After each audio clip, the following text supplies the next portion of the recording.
Hello everyone, this is Ether Dragon, and welcome back to another episode of Fire Emblem Heroes. So we managed to do it this week, got a pretty decent lift.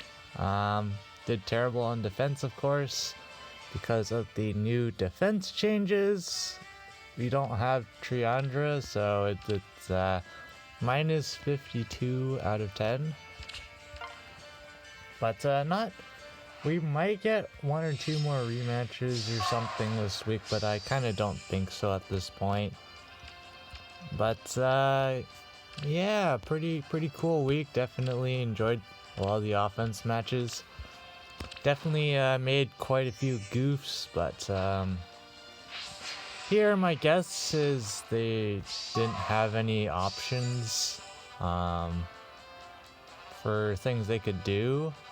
They just did this, or they might have been going for a play with manipulating the AI, but the problem is Bramon kills Eloid, so I'm not sure if that was the that would be a good play necessarily, because, well, he had more HP and Bramon could kill both, so they're just going to pick the one with the highest HP. That's how it works.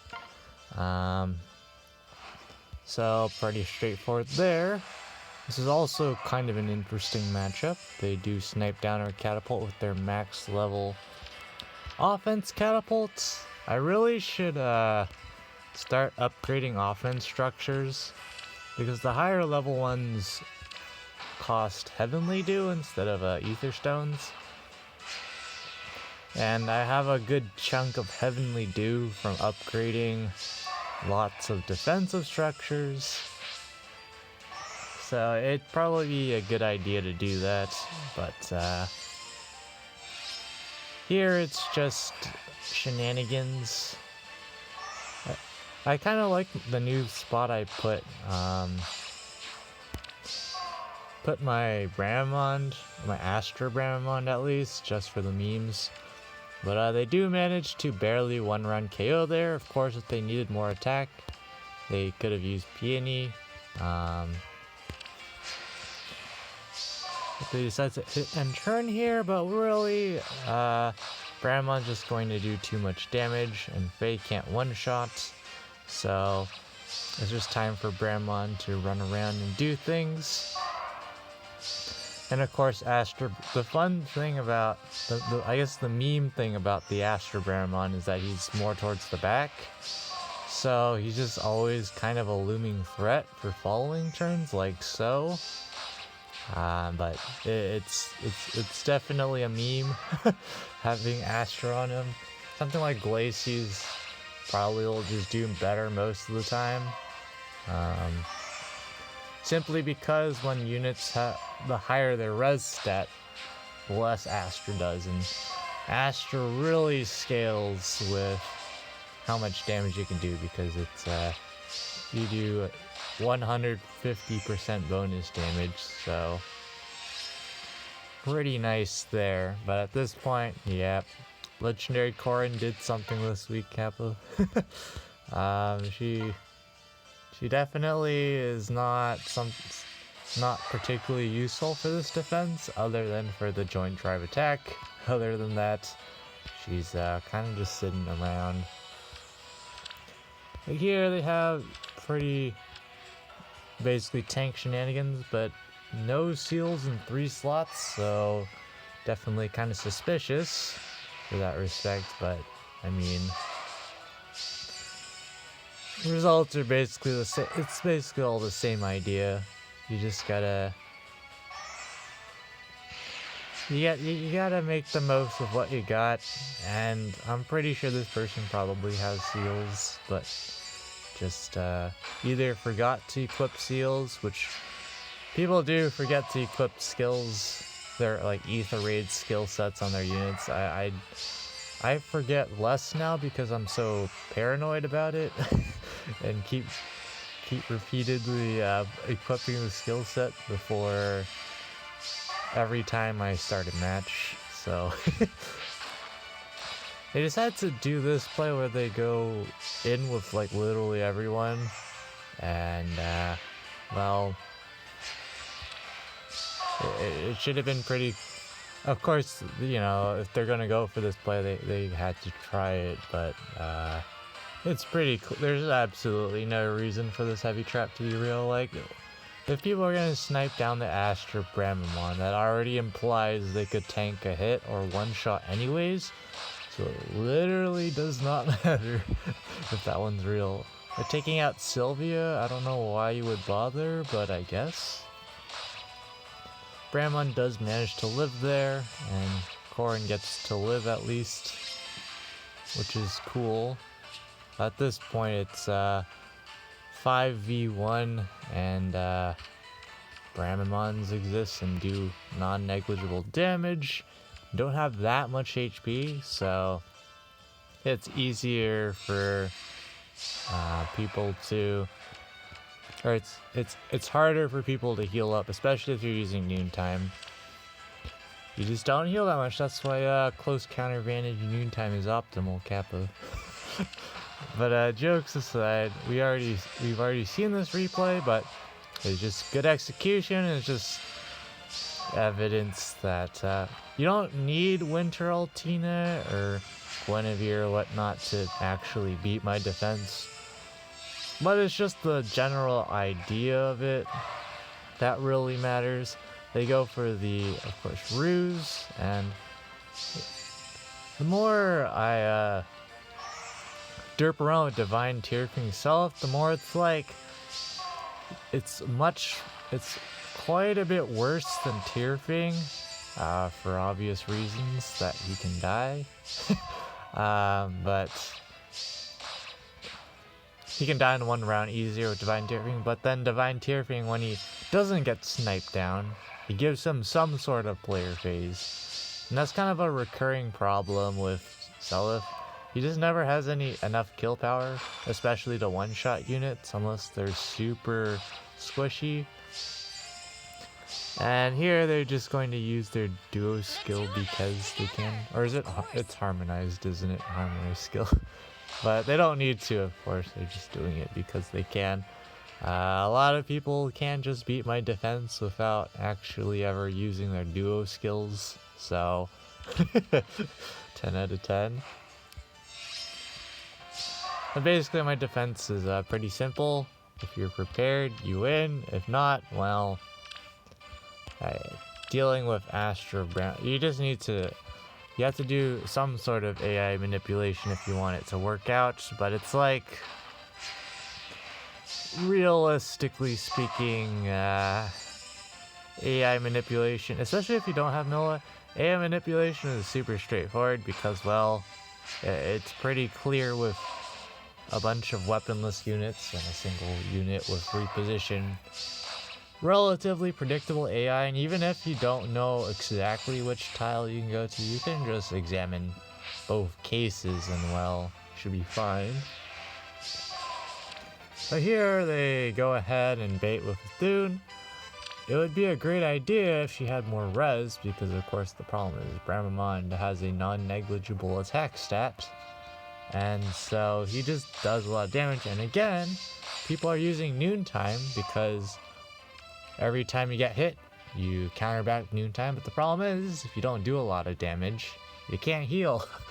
So for them here, the Thune ends up getting taken out, but even if she didn't get one shot there, she's at a special fighter range, so we would have gotten Astra off, and that would have been disastrous, of course. So at this point, it's completely over.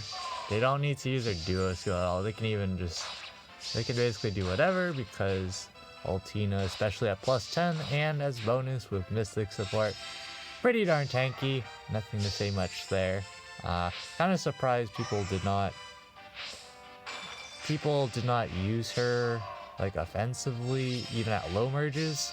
Because of course these are the people with the +10 Winter Altina, and she's bonus, so it's convenient, and she can definitely sweep some matchups by herself. So yeah, I'm not sure why I didn't see much of that this week, but that's what I was asking last time. I think it was last season too, when she was bonus, or I could be wrong. I don't really care much for bonus units nowadays. But here we already watched this replay as well. It's just, well, pretty stacked team, but not all full merges on everything. But they have 2 speed-based damage reduction carries for reasons I don't exactly know.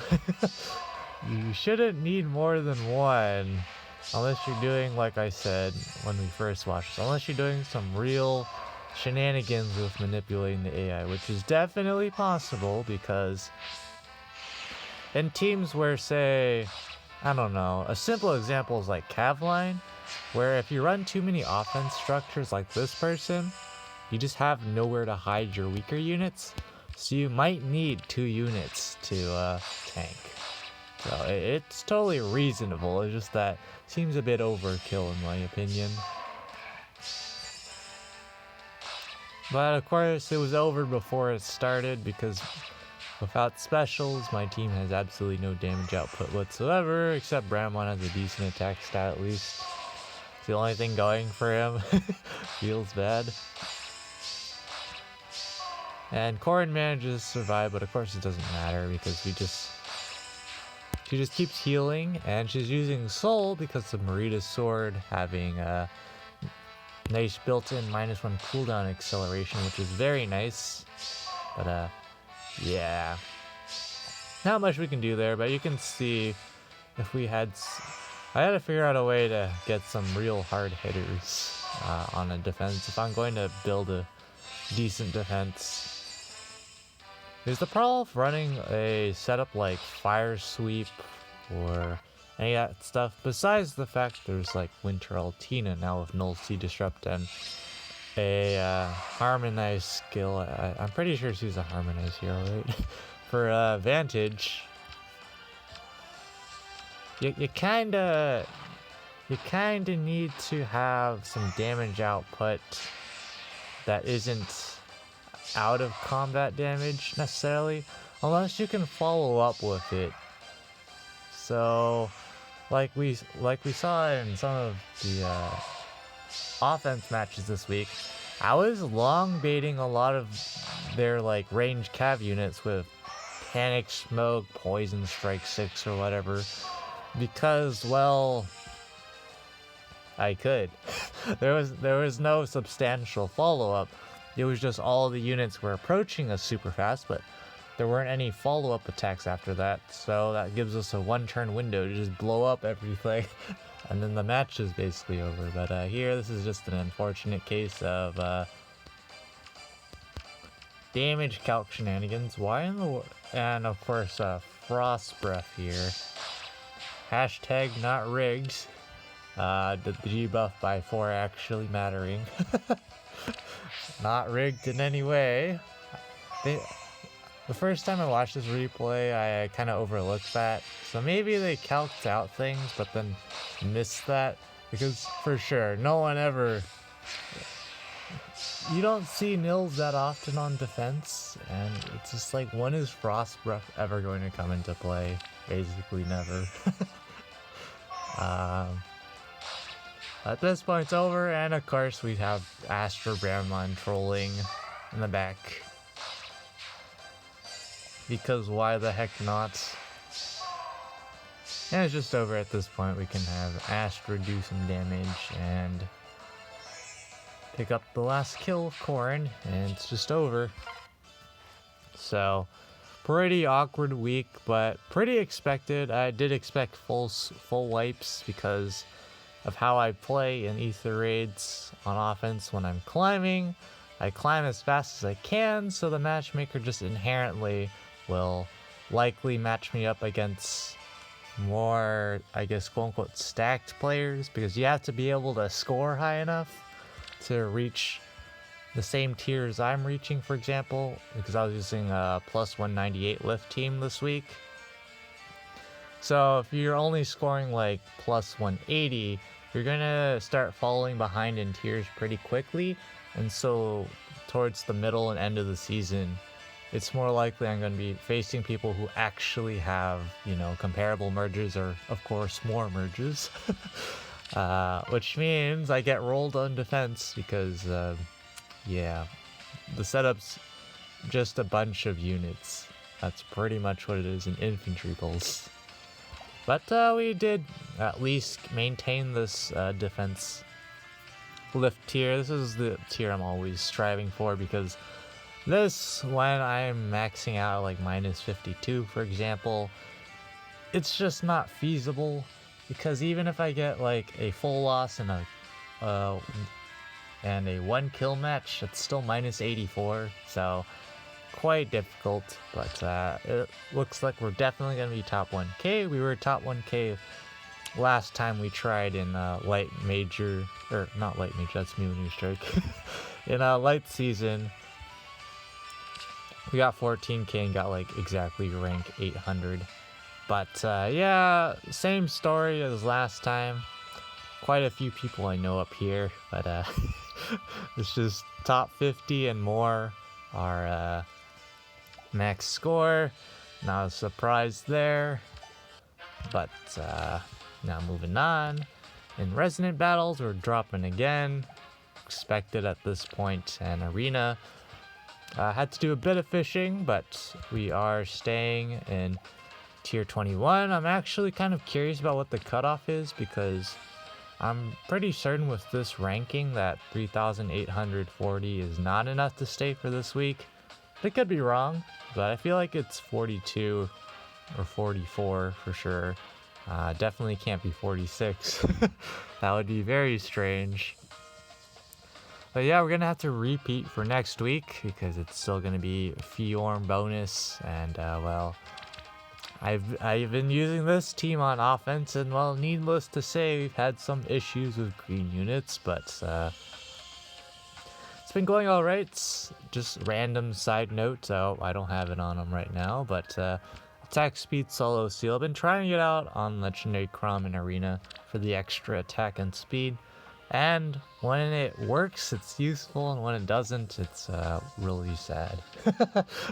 Because the problem is, say I have Legendary Chrom attack someone and then dance with Legendary Zero, and I want to attack on that same spot, well, automatically solo is not active because I danced, so not great there. And well, for Arena Assault, I tried a little bit this week to get a decent score. We did end up getting 7,312. Running this team because it's wind and fire, so we have absolutely nothing to abuse blessings with and score. This team scores 750 to 764, and this is a pretty decent score for us, especially given we don't have any eligible blessings for score in the starting team. So if we make top 1k, great. If not, not the end of the world. It's the one season I'm willing to concede top 1k, or the one pair of seasons, because it's literally the only season that doesn't contain water. It's the only pair of seasons that doesn't contain water or earth season. And well, while we're at it here, Mjolnir Strike. So we did end up dropping because the cutoff for Astra Major has shot up considerably. I forgot to consider that Regan, kind of got introduced, and a bunch of people plus 10 her because she's pretty solid with Kanto on offense. So, yeah. And of course, she provides the extra slot on offense for you running her on your team during Astra season. So, yeah, we're back into the derp loop, but I'm pretty sure, trademark, that we should be for now set to stay in tier 21 major whenever it's light, anima, or dark. Astra season, it seems like the cutoff is like 850 or maybe even 852. So it's getting close. It's getting pretty comparable to light season, actually, and that's probably again just because of Regan.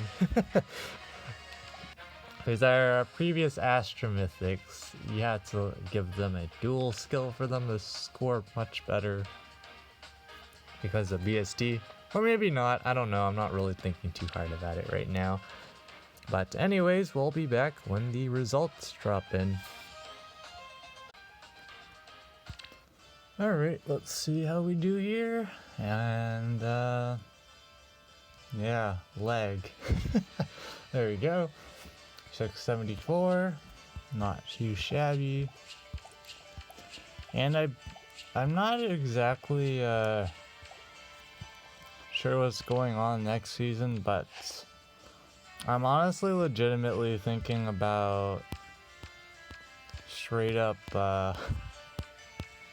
whatchamacallit, not running an offense structure, because it only hurts me if someone doesn't have a max level fort.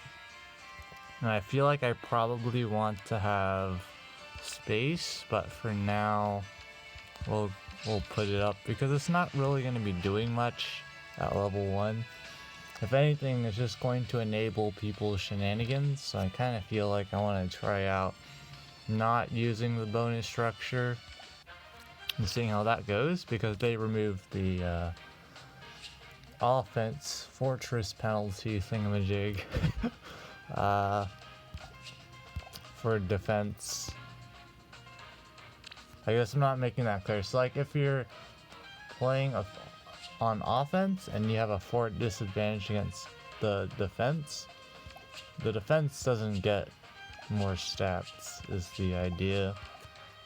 And I'm pretty sure that change was made because climbing for newer players was basically impossible because they're just too far down in fort levels. But we do manage to get top 1k, so that's interesting. To be fair, it is wind fire, so it happens to be not a hyper competitive pair of seasons, but we also don't have blessing, so kind of interesting there. But yeah, that's gonna be it for this episode. Thanks for watching. As always, this is Ether Dragon, and hope to see you all next time. Bye.